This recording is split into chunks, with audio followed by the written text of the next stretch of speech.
Well, I mean, if you get tired of showing off the face, you can just show off the bod. I noticed you like to work out. I hate the idea of being in like purgatory. I actually had some beef to pick with you, all right? Oh, I'm so ready. Let's do it. Ain't that fucking crazy? That's awesome. That's a great quote, man. Please don't judge me for this next question. Oh, dude. You have to be a fan of what you do, right? If you want to be reminded of an emotion you may or may not have experienced before, and you want to kind of be transported into that mindset, go listen to Orbit. Welcome to Unshut, a place where if at any point you feel like you need to shut the up, don't. Hey Gabe, can you hear me? Hi, I can. Can you hear me? Yes, how are you doing? I'm pretty good. How are you? I'm doing good. Listen, if at any point I have to pause, it's because my bug man is here and my poodles, they think that they are these big protectors and they're going to start barking. So I'm so sorry, okay? Oh, I gotcha. No worries at all. You're in Cleveland, Ohio, or are you traveling right now? Yeah, I'm in Cleveland right now. Yep. Amazing. Well, first of all, thank you so much for making this happen. I know scheduling was a little bit tough this week, but I appreciate you making the time. Super excited to have you, and we have a shit ton to talk about, so I hope you're ready. Yeah, of course. No worries. I'm stoked. No, same, dude. I wanted to ask you real quick, in regards to Cleveland, Ohio, you are born and raised there, or is that just where you are residing today? Yeah, I was born and raised here. Yep, my whole life. Whole life, and you just graduated in December, am I correct? Yeah, from college. Yep, I went to film school for 3.5 years. Okay, that was going to be my next question. What did you go to school for? But so you said film? Yeah, film. Yeah, I got a BA in film and a minor in marketing. Yeah, I've always loved film, and it's cool because I like to kind of like intersect that with my music nowadays too, as far as like creating content and like the visuals for it. It's really fun. Dude, it's actually already starting to make so much sense and my wheels are turning because we were going to be talking about the visuality of your project and something that I noticed you had also done like a documentary for someone. Don't remember exactly, I'm freestyling, but I did have it in my notes down below to talk about, so I won't jump too ahead. We'll get to it in a little bit. But I You're also well researched. noticed oh, dude, trust me, I've got so much to hopefully catch you off guard. Nothing too crazy, but the premise of the show is asking you questions you haven't been asked about on record. And so we'll see how it goes. I like that. Let's do it. Dude, for sure. And I also noticed on Instagram you like to travel. Like I noticed Japan, Austin, LA. Where's your next stop? What's traveling looking like for you soon? Yes, sir. I mean, I'm kind of pulling the brakes on it right now because I was getting a bit carried away. That was all, that was all within the last year or so. Japan was a bit of a post-graduation trip. I always just wanted to go. It was a 2-week thing. It was super nice. I want to go back. I really miss it. I'd love to stay there for a bit longer next time I go, maybe for a few months even.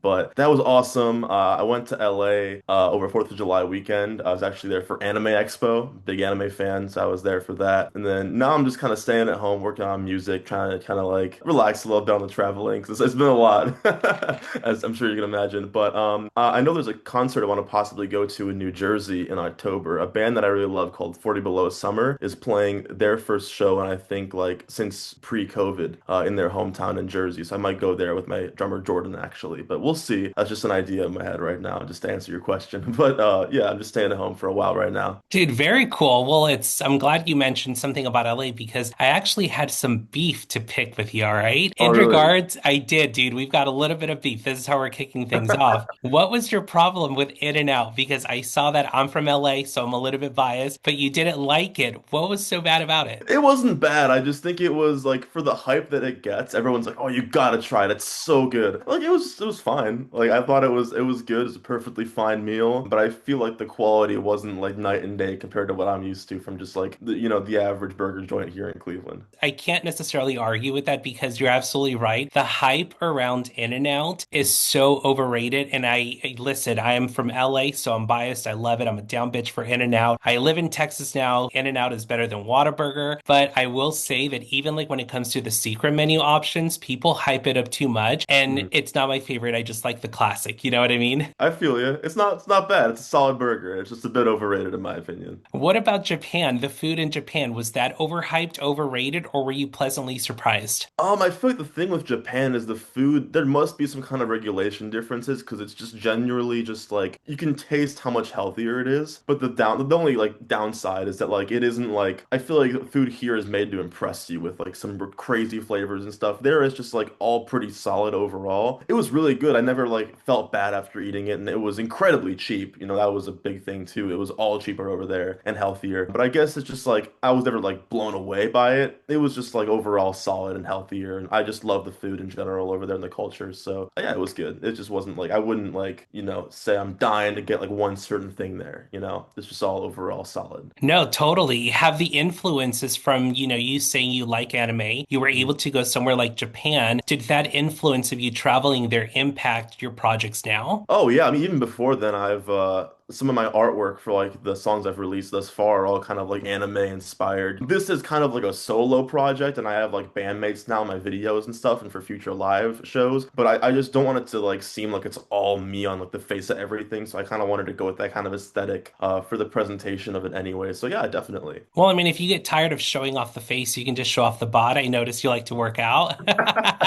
Yeah, man, I'm trying. I'm trying to do it. That was like a big thing for me starting like late last year, just kind of like had to get in there. I mean, like my music started, like this whole project started as like a bit of like a coping thing after like a tough time I was going through. And that kind of coincided with that. And I've just been keeping it up and I feel really good about it. So, I mean, hey, I appreciate it, man. No, for sure. And before we talk a little bit more about this project and the music, Mhm. because you mentioned film school, I had noticed that you had done a documentary, so I knew you were very comfortable behind the lens. But I was curious to ask you, what other creative outlets do you have? I mean, film, music, it doesn't get any more creative than that, but do you have any other creative outlets? Oh man, I mean, those are the big ones for sure.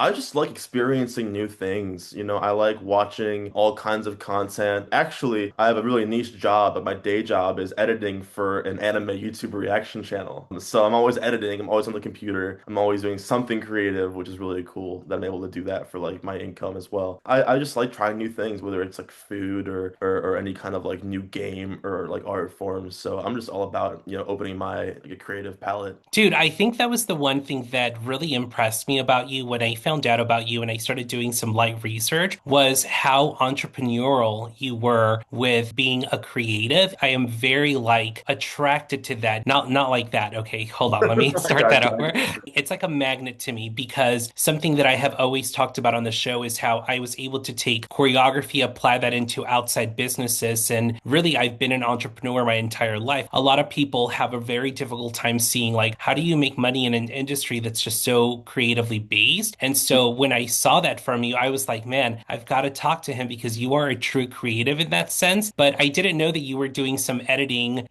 as a daytime job. I think that's the coolest thing ever. How did you land that? Thank you. It was just part of like I was in college. I was trying to get like a side thing going, and I had like an internship class as part of my credits, anyways. I sent a few emails out to just like kind of like reasonably sized YouTubers and stuff. I thought it would be easy, and thankfully someone reached out, and that was really about it. But it's actually funny that you mentioned the entrepreneurial part of my stuff. I can't believe that I forgot to mention when you asked about my creative outlets. I actually run a festival as well here in Cleveland with my drummer Jordan. It's called Mosh, short for Cleveland Mosh, of course. I've been doing that for about almost 4 years now, coming up this December. Working on year four right now. We just started teasing it, but that's been a really cool thing I do on the side as well. Just like gathering other bands that aren't necessarily like my own projects, and getting the best of the local scene, some nationals involved, and bringing some more concerts over here to Cleveland. So that's yeah. Dude, I couldn't segue any fucking better because literally in my notes I had, and I'll read you what I had in my notes. Speaking of ventures outside of this project, and then I went to talk about, you said Klee Mosh, correct? Yes. The Yep. only thing in my notes I had is CLE Mosh, so I was saying it wrong, practicing getting ready for this interview. But now that I know it's Klee Mosh, what did you learn from that experience when you launched it? What has been the biggest lesson that came with that journey? Oh, there's been so many. It's funny because as far as launching it goes, it's sort of a selfish thing because me and my buddy Jordan, I mentioned a few times before, he was in a band with me called Dying Desolation for 6 years prior to this current project. That whole thing started as kind of like a clever way to get us on a big show because we were like, all right, if we organize this big festival with like there was 14 bands the first year, now we do 12 because 14 was a bit too much for us to handle, but 14 bands and we'll like play at the very top pretty much. That was the plan, we'll secretly kind of bolster our own like crowd and performance. But then like we announced it and it got a lot of traction out the gate instantly and got like national attention from it and stuff. And that was like, whoa. So we ended up going second to last instead of last. But since then the band's dissolved and now it's like we just keep doing it as far as like other bands and stuff because it was really fun. But there's lots of challenges for sure. Just all of like the, paperwork and the legal contracts when dealing with like different booking agents and like the guarantees and like all this like really just like the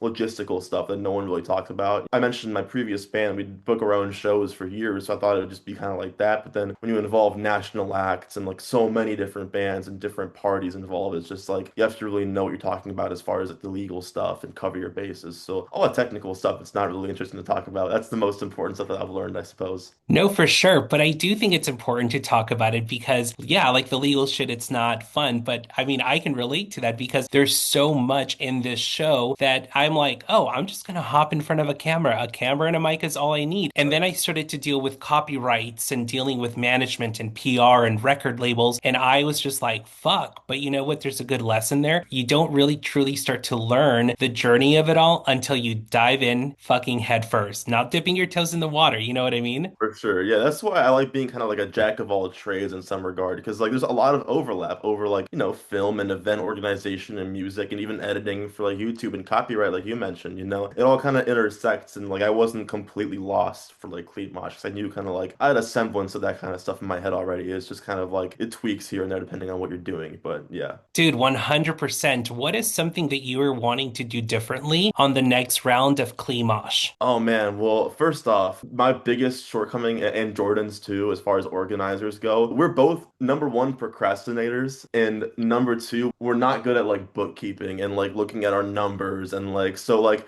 we really could have maximized the profit the last 3 years. That we're calling that all like warm-up rounds because now we're gonna actually try and like budget better. Like we never like lost money on it. In fact, I'm really proud that we only spent money on the logo for it. That was the only amount of money we ever even invested out of our own pockets. The rest has been kind of self-sustaining, which is really cool. But we haven't really made a ton of profit to be able to like scale up from that. So now we're trying to like cut down on the costs and just be like better businessmen. Because we were kind of like excited for it and we still are, but now we're trying to kind of like, okay, this can be an actual business. Let's kind of like treat it more like that. So I guess the best answer for that would just be like make it a better business instead of just an event.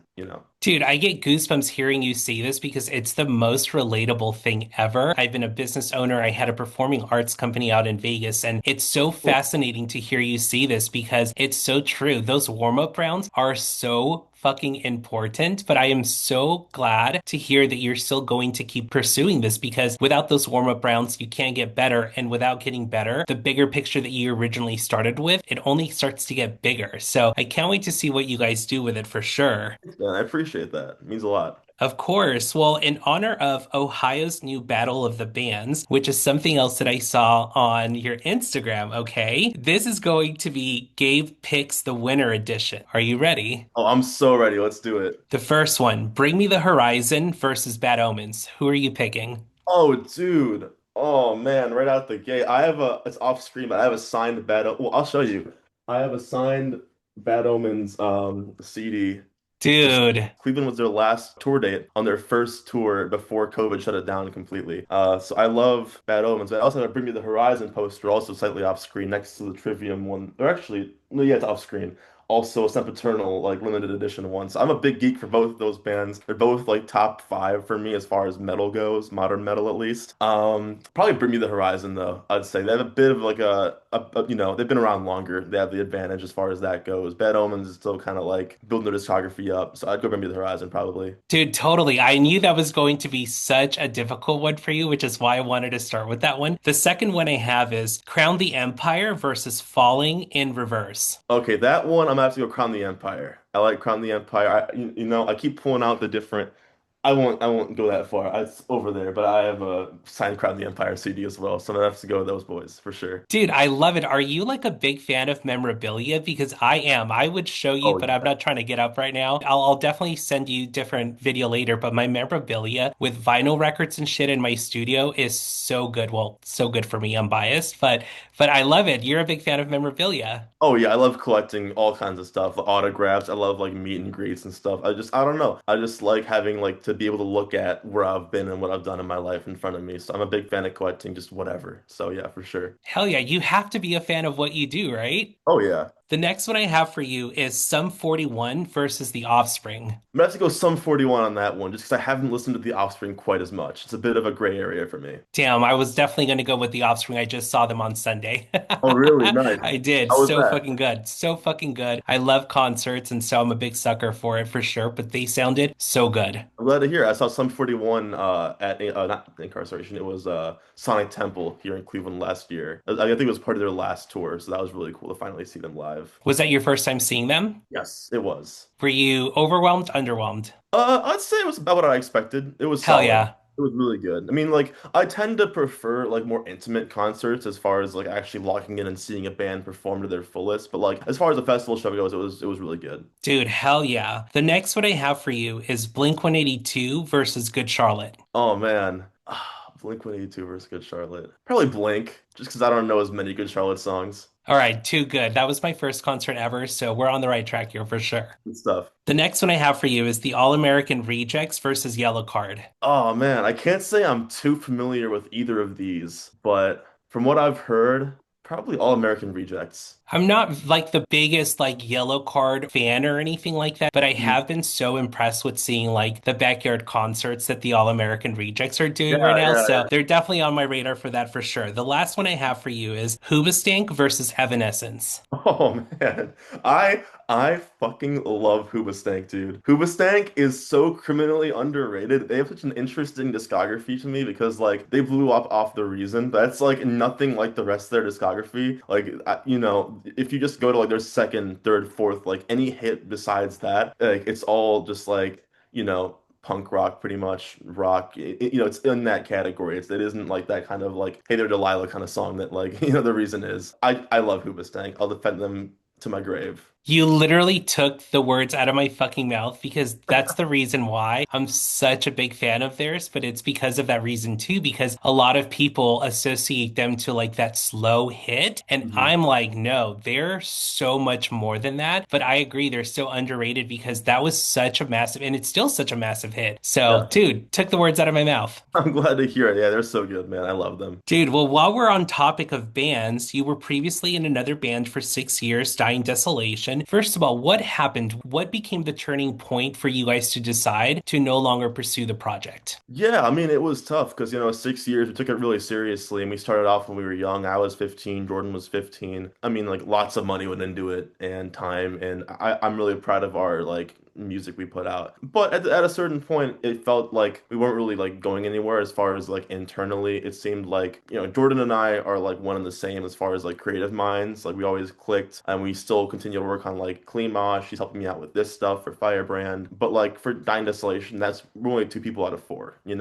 it felt like they're like two people, like great guys. Talk to them like very often still, but it just like wasn't clicking quite as well, and we didn't feel like we'd already changed our vocalist once. It wasn't a question of like creativity or talent. It was just kind of like a mindset more so. It just wasn't all clicking how it should in order to keep progressing and pouring more time and money into it. So it was just logistical stuff. It really wasn't anything. No bad blood, no drama. It was just that fundamentally. So. Well, I'm glad you guys were definitely doing the breakup with good terms, but it's also very refreshing to hear you say that because I feel like that's such a good reminder for anyone that's trying to pursue anything creatively. You do also have to know when it's time to basically call it a quit. That doesn't mean that the journey of what you were pursuing has to stop, but pivoting is so important in this industry. So that's Yeah. so refreshing to hear. And for the listeners that are going to be discovering you for the first time, they're not going to know this. So I have to ask, right? You weren't the front man of that band, correct? You were doing guitar? That's correct. Yeah, I did some background screams like live and on one of our records, but yeah, I was not the front man for that. For sure. How was not being the front man, but part of this band helped you in this new project? That's a good question. I mean, it's interesting because I really wasn't like it wasn't like I chose not to be the front man. I just like it was never an idea in my head back then because I only started singing and getting more serious about that like with this project, and like while I was going through high school, I was in like choir, whatever,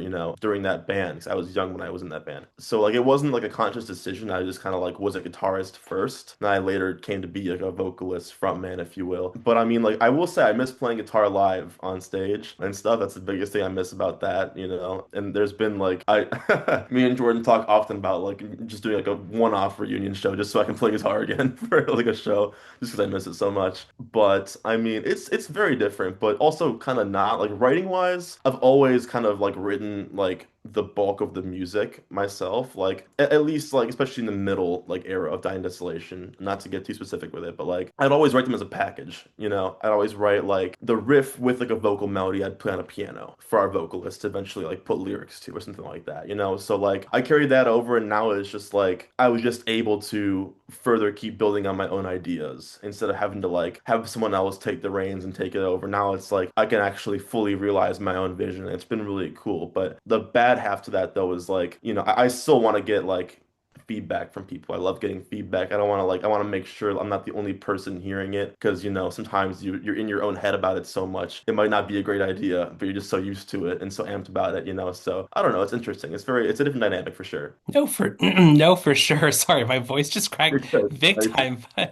But in regards to carrying it over, right? Now we're talking about firebrand. First of all, why firebrand? I mean, I know that you kind of talked about like you didn't want to be like just the face of it all, which is why you go the band route, which I really do appreciate that. But why the name firebrand? What's the meaning behind that? Well, actually, you're very good on the money there because I didn't want a name that sounded too much like one person. I wanted it to sound like it could be kind of like a vague like and even like musically as well. I don't want it to sound like necessarily like a metalcore or like a heavier or softer band. I want it to kind of be all encompassing and it could be one of us, it could be more of us, it could be whatever kind of music and it would just kind of cover the umbrella. That was a really important factor in the name for me. And then as far as like a word, like there isn't too much of like a personal stake in the meaning. I mean, it is an actual word. People I think often tend to like not realize that. It's just like, and if you don't know it's a word, I feel like it sounds kind of stupid, like firebrand. Like I don't know. I It is didn't know that. really, yeah, well, I'm glad. I hope it didn't sound stupid to you because No.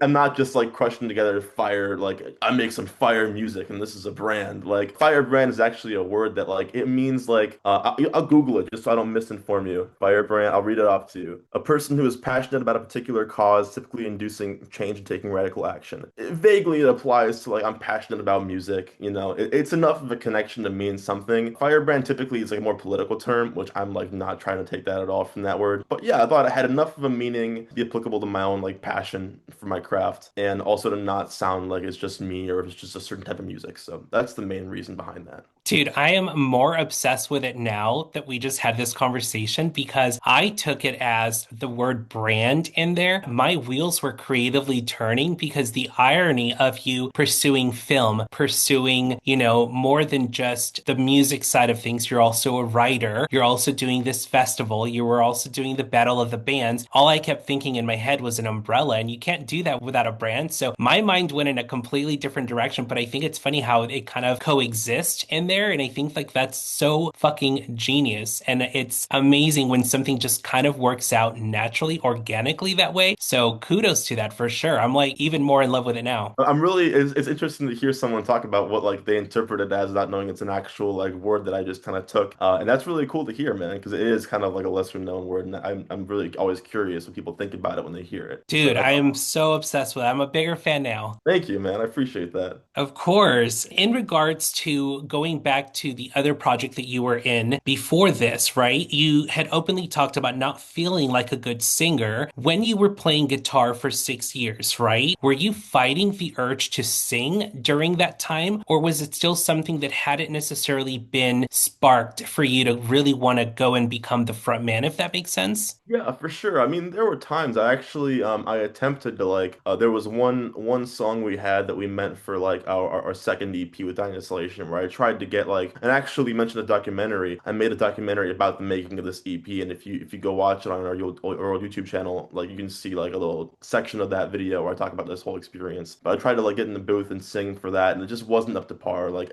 I think one of my better qualities is being able to like tell when like I'm not like matching my standard and I'm not just gonna like push to do it just because I want to do it if it doesn't work out or it doesn't sound good. So there are definitely times, and especially because like I mentioned I'd write the bulk of like the music behind the project. I feel like it's kind of like the Mike Shinoda Linkin Park thing where people don't really know he writes a lot of the music Chester sang. And like obviously Chester's super talented and stuff, but like there's always like the urge I feel to like if you are contributing the bulk of the creative material to want to be the front man, because with that band, it's like I would still like I'll just try our best to like position the front man as like the face of my ideas in a way.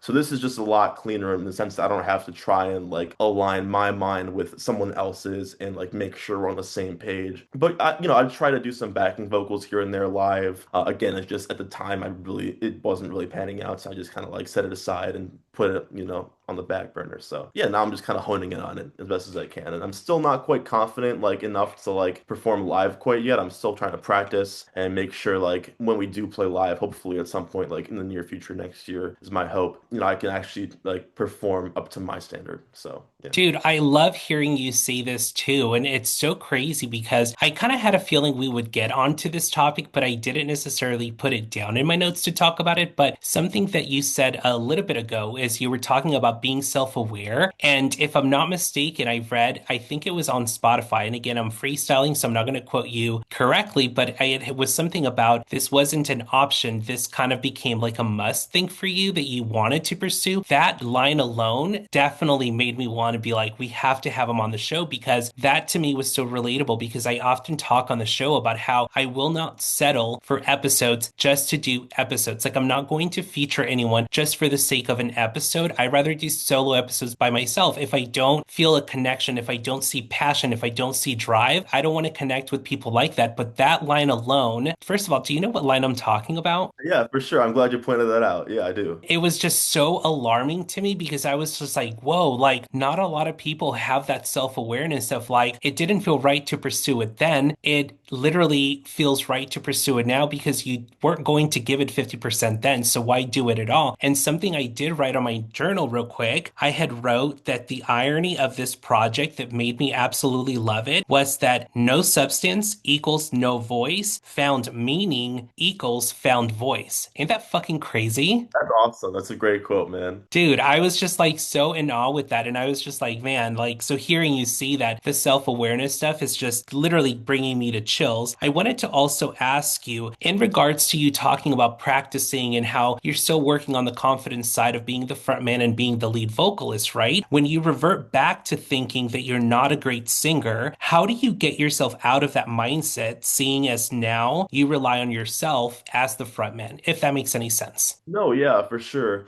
It's definitely an interesting, like, I don't want to call it a complex, but it's an interesting scenario to deal with and to kind of live in. I remember the first time I went into the studio for Firebrand Music, and I was super nervous to see how it would turn out. 'Cause I also don't demo my own vocals ever. I don't have a great setup for like recording vocals. I'm not a technical person in that regard. I always just like piano it out, and then I just kind of sing it in my car until I record it in the studio. But hearing myself in the studio the first time, the song was called Easy. That was the first song I recorded vocals for. I was actually quite shocked by how good it sounded. I mean, obviously, like I trust my producer Scooter, who I've worked with since Dying Desolation's second EP, and we had good chemistry. And then also, obviously, there was like the tuning aspect and stuff, and it can be like perfected in the studio. But still, I didn't think it would sound as solid as it did for my capabilities at the time. And I just remember back to then, if I ever doubt myself, I just think about like, all right, if that's how I sounded then, I can only get better, realistically speaking. And if I keep working at it, it can only sound like that's the floor and the ceiling I have to still discover.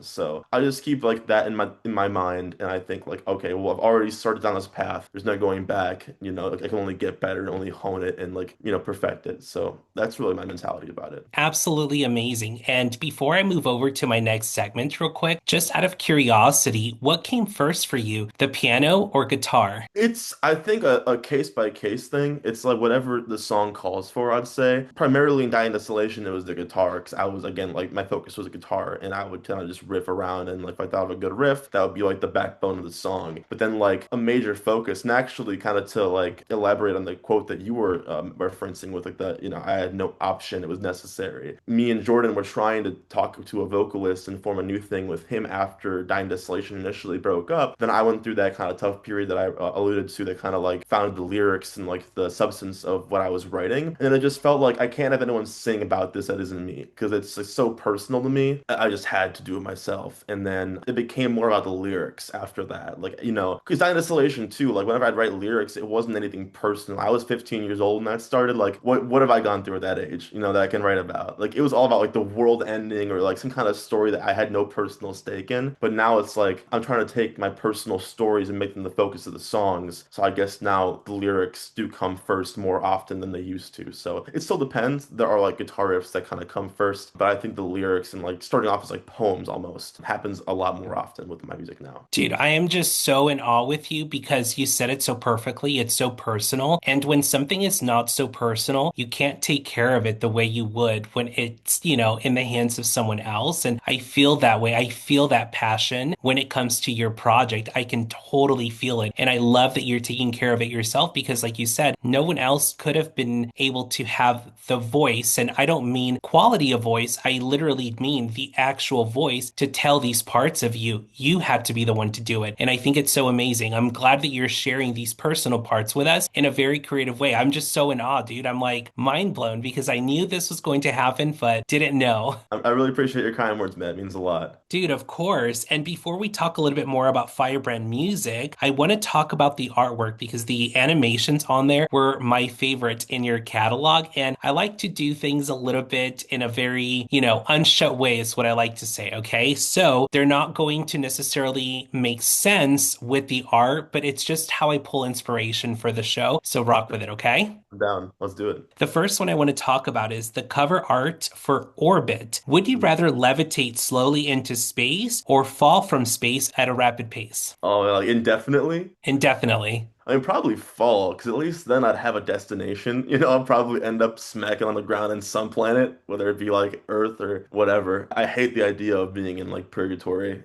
So I really would despise. I mean, both of these sound pretty terrible if we're being honest.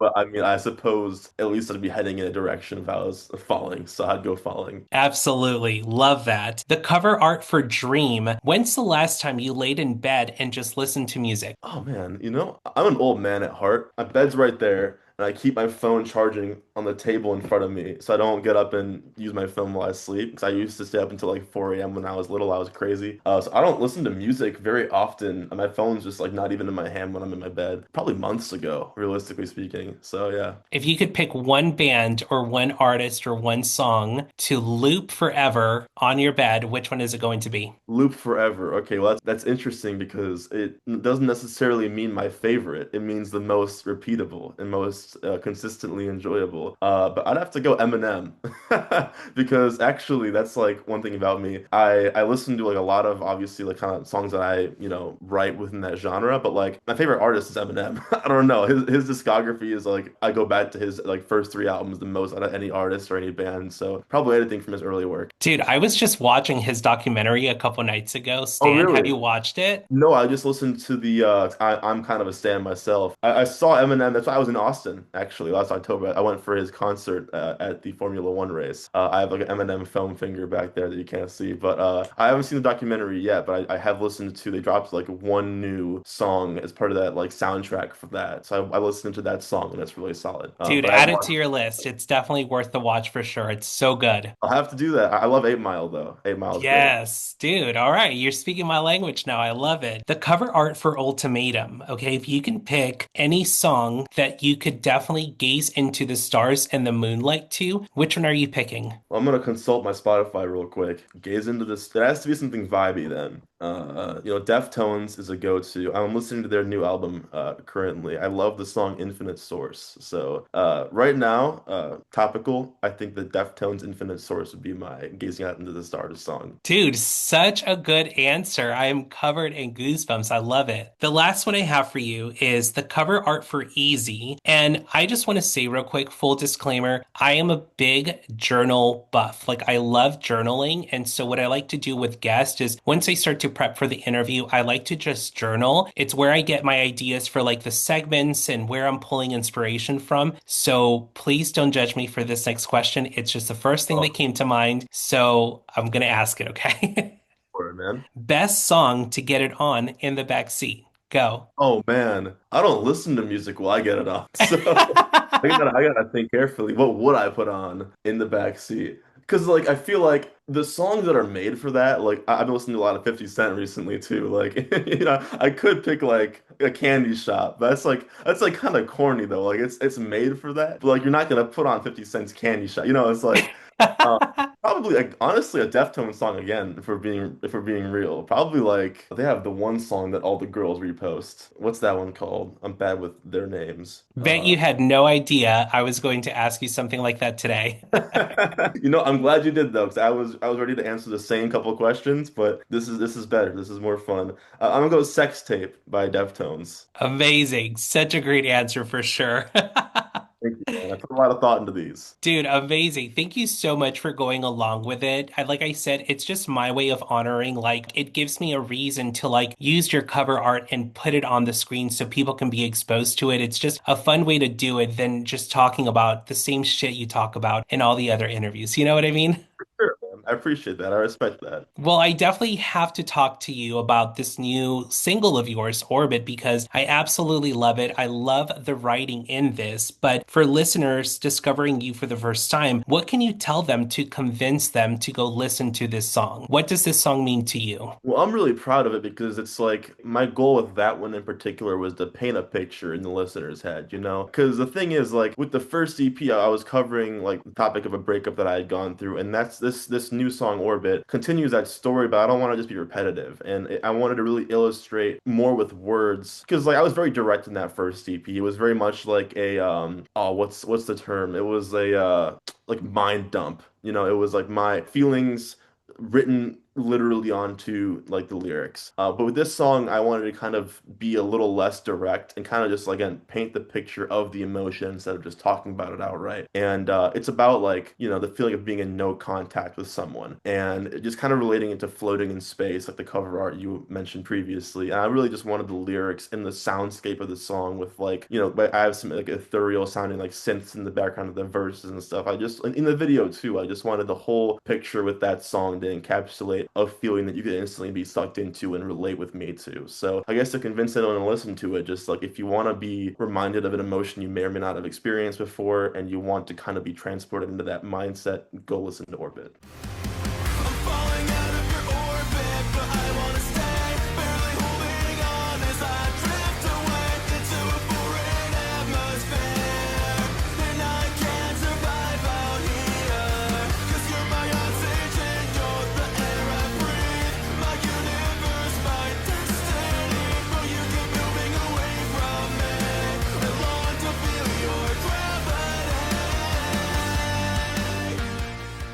So fucking good. How early on did the artwork come to mind for this project? Because the way you describe it, even just the word ethereal, right? Is that the right word? Yeah, yeah. Dude, it's so spot on. How early on did you see that image during the making of this song? I've always been like a big picture kind of guy with installation and everything I do. I always think about like everything surrounding what I'm working on. So like I'd say most of my songs I always have like where they're gonna be on an EP or an album. I always have the cover art like in mind as I'm developing it. I never like to kind of tack it on afterwards. I like to think of it all continuously, like incongruence. So I'd say like pretty early on. So. Dude, hear me out, okay? If in the future you ever want to take these cover arts and turn them into like a comic style, you've got one fucking buyer right here because just looking at the artwork alone, I was like, oh my gosh, like these are images that I would really want tangible telling a story. So like a comic book or even just like a book of like the rough drafts of them or some, I don't know, but Yeah, just put yeah. that in your back pocket for the future. You'll have one buyer here, okay? Thanks, man. I appreciate that. We'll do. Dude, for sure. What can the listeners expect for your next single? Is this decided already or is it, okay to talk about? Oh yeah, for sure. I'm not gonna be secretive. I'm just starting out with this project. I don't have any kind of mystery to hide with it. I'm not a bad omens yet. I can't tease my next single for the next year. Keyword yet, keyword yet. Yeah, hopefully, fingers crossed. But yeah, it's already decided. I actually Orbit was the first of the next EP I've already got mostly finished. I already have three other songs fully recorded for it, one fully mixed. That's going to be the next one. I have a video I just finished editing for that. It's going to be a heavier one. It's going to be the most similar Dine Distillation with Firebrand. So I'm kind of excited to kind of like show that style that I've become so used to from that band kind of transfer onto this one where I'm like doing everything myself. It's a heavier one. It's like a metalcore song.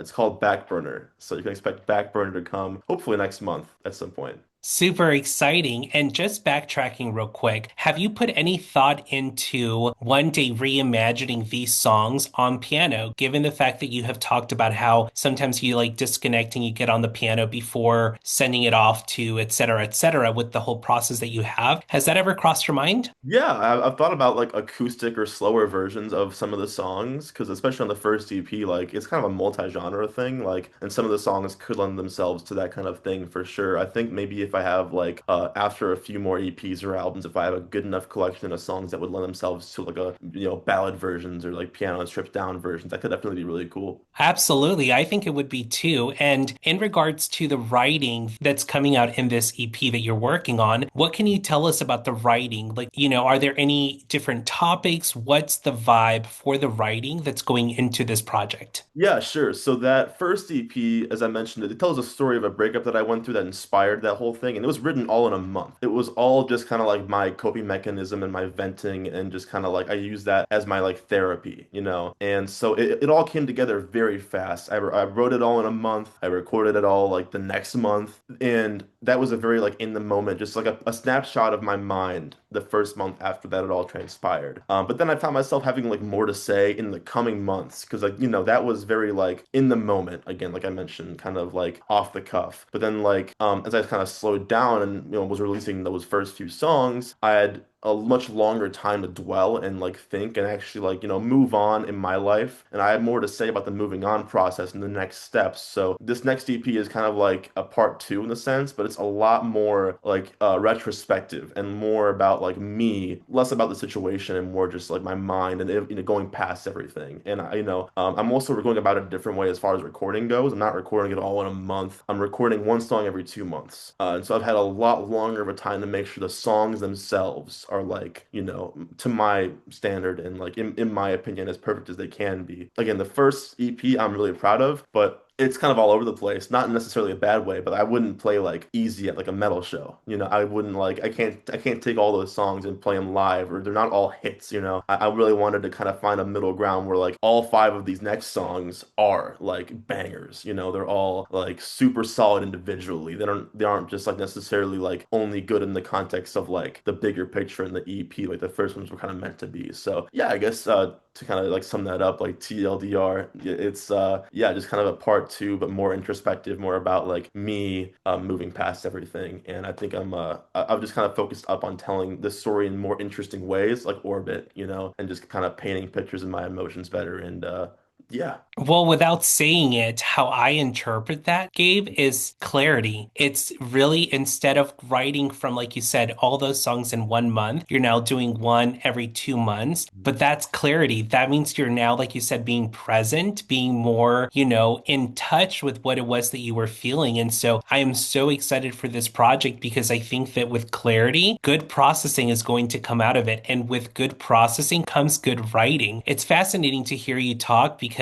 I do get that poetry vibe from you that a lot of people don't realize. Like poetry is not soft, it's edgy as fuck, and it really does show. So I cannot For wait sure. for it, dude. When can we expect that EP? I'm aiming for very early next year, like probably January, because yeah, I wanna start being more consistent with it. The plan was to have the next single out already, but I just kind of like want to make sure I have like the funds and everything like content wise lined up to back it to its best extent. Hopefully, starting next month with that song I mentioned, Backburner, I plan to release a song every 2 months and drop the whole EP probably January or like early next year. So exciting. Cannot wait for it. How would you like to see 2025 wrap up for you personally? Ooh man, personally, I mean, I'm in a much better place now than when I started this whole thing, and it's interesting too because making songs that are all about the kind of like another person or another situation, that's kind of like and having that delay. I mentioned I'm gonna put out the EP next year. At that point, it's been like over a year and a half, pretty much, since I'm like removed from that. It's been very interesting to like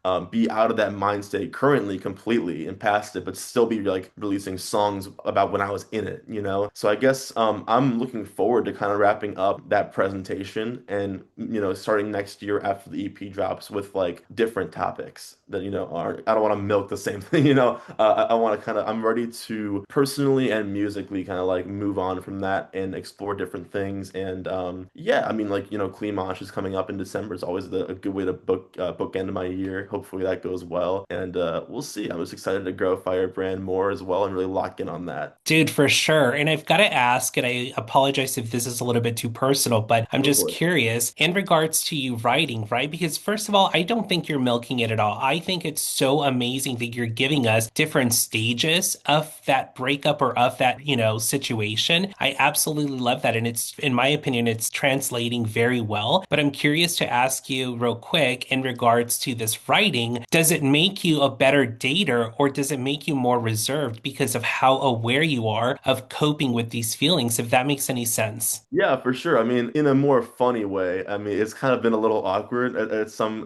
points. I have a girlfriend now, but a few months ago, like around Valentine's Day, when it was still like the first EP was coming out, I was talking to this girl, and I'm like, listen, sorry, the next song has like me and my ex drawn on the cover, and it's very clearly about someone, my ex, and I'm just like, sorry, it was very awkward. And now with the new EP like Orbit, it's less directly about another person. It's again, I'm trying to be more artful with it. So I'm not that concern is no longer a thing, thankfully. But I think I've always been just like, whether it's musically or creatively or just like even dating, I think I've always been like a very self-aware and reflective person, and like I really like pride myself on like being able to like just like not be too like, I don't know how to express this. I'm aware of my own shortcomings, and I don't know, I'm a communicator, I think that being able to like talk about things as openly as I have on songs does definitely help to like sort it all out in my head and not carry any baggage into anyone else's life, you know. The more you talk, the more poetic you get. I am just in complete awe with you. So excited to see everything you have going on. Thank you so much for giving me the time and for being here. And again, I'm excited for everything that you've got coming. I'm stoked for you because I think that you're one of the few artists that I've talked to recently that I get a clear vision and there's so much inspiration there. And I feel so honored to have been able to chat with you. So please tell everyone where they can find you, stalk your music, stalk your life, all the good stuff. Oh, thank you so much, man. That means a lot. And yeah, I mean, I'm on everything. Like personally speaking, just at Gabe Gazik. No one else has my name on anything. So you can find me on literally everything. And then from there you can go on and Firebrand. I've changed my handle recently. It was something else. Firebrand underscore music on Instagram. I think it's the same on Facebook. And then obviously Spotify. It's all lowercase. I'm the only all lowercase Firebrand out there, just to kind of distinguish myself. But yeah, man, thank you. I appreciate you so much. This has been a really fun interview. I really did enjoy your other, like your more out of the box questions. It's refreshing for sure. Well, now that I know you're this like creative guru, that means a lot coming from you. So thank you so much, dude. Of course, man. It's been a pleasure. Yes, we'll be in touch on air date and all that good stuff here shortly, but we'll be in touch for sure. Take care, all right? Man, thank you. Take care. Hey, if you've made it this far, don't forget to follow the socials on the screen or in the description below. And don't forget to subscribe to this channel. See you next week.